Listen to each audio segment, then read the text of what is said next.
Galera, tudo bem?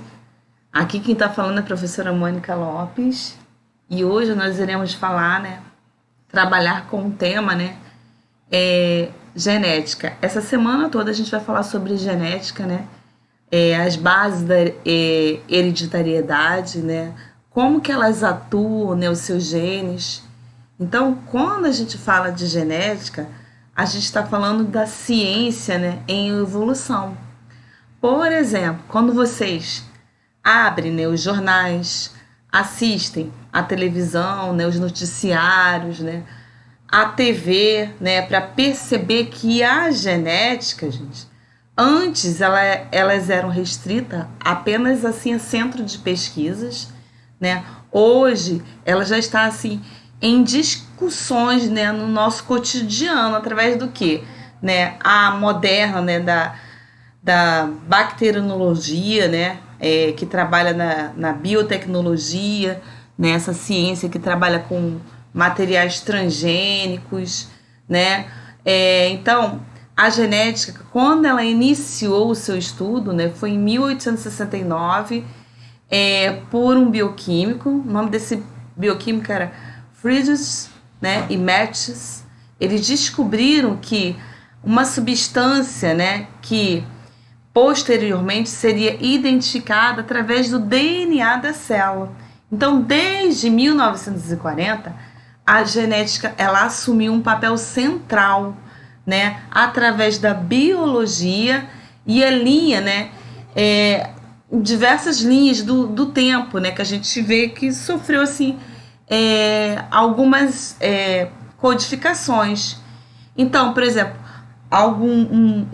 um cientista, chamado Pauling, ele descreveu a genética, através da doença falciforme, doença molecular.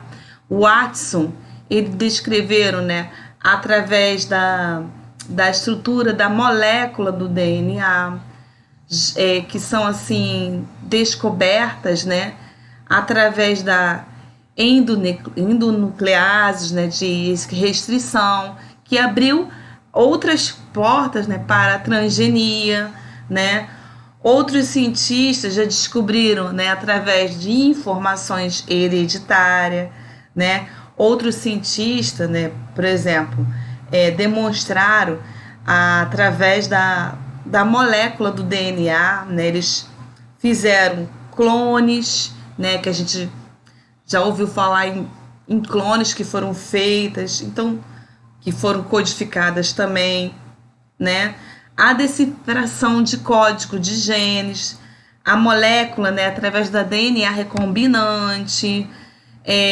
Por exemplo, a justiça norte-americana, ela aceita a impressão do DNA, digital como a prova criminal, ou através de investigação também, através das digitais.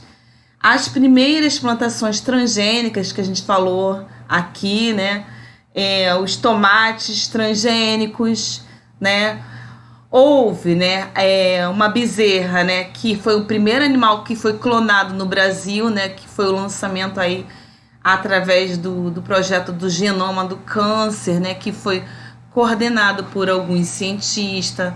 No Brasil também, iniciou a pesquisa, através da bioenergia para desenvolver o quê? Variedades da cana-de-açúcar, que seriam aí mais produtivas e resistentes. A terapia gênica, que é utilizada em tratamento de câncer, tratamento de diabetes, linhas de células-tronco que são obtidas através do embrião, Então tem a terapia celular, que a gente falou que é através da célula-tronco, E os mecanismos, de reparo do DNA da célula, a clonagem que a gente falou aqui, a célula sintética, o sequenciamento, através dos genes da célula, do DNA, Então, gente, a gente abre, no dia a dia e vê que a genética ela está presente, através de assim, inúmeras formas, né, do nosso cotidiano, né? Então, o material genético da célula, né? Nós temos na célula dos organismos vivos, dos seres vivos, nós temos o DNA, né? Que é composto apenas em alguns, né, vírus, possuem como material genético o RNA.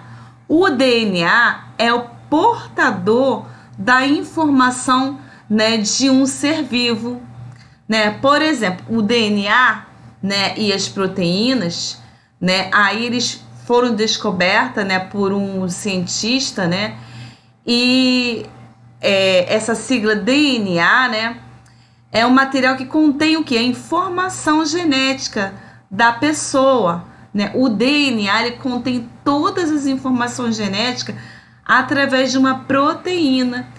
E o RNA, né, que a gente vai falar um pouquinho dele daqui a pouco, né, são substâncias relacionadas aí à parte, né, de atividades celulares. Então, o DNA, o RNA, as proteínas, os materiais genéticos estão o quê? Organizados, né, nas moléculas, uma estrutura ali que são formadas, né, por átomos. Então, os átomos, eles vão apresentar diferentes elementos químicos, né? Então, o DNA, por exemplo, ele é encontrado, né, no hidrogênio, no nitrogênio, no oxigênio, no carbono, né, no fósforo. O DNA, né, ele é encontrado em todos esses compostos aqui. Um ser humano tem variedade de moléculas de DNA, né, e do RNA. Tá bom, gente? Então, a molécula do DNA é constituída de um tipo de açúcar, né? É que a gente chama ele de desoxirribose, né? Que é ligado a um fósforo e as bases nitrogenadas, que a gente vai falar sobre ela, explicando assim de uma maneira mais específica daqui a pouco. Mas as bases nitrogenadas, que é ligada a um fósforo, quem vai ser essas bases nitrogenadas? Vai ser a adenina, a guanina, a citosina, a timina, né?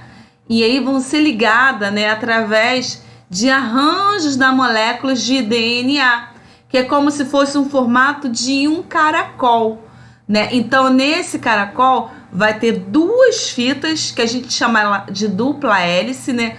Helicoloidal, né? Ou dupla hélice, vai se assemelhar como se fosse uma escadinha, gente, de caracol.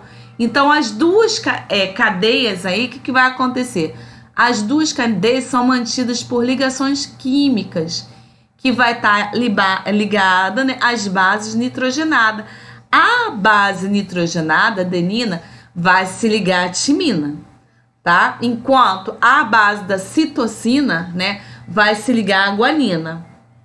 Então, toda a informação genética de uma pessoa, né, de um ser, ele vai encontrar através de um sequenciamento genético, né, obtida por essas bases nitrogenadas, né?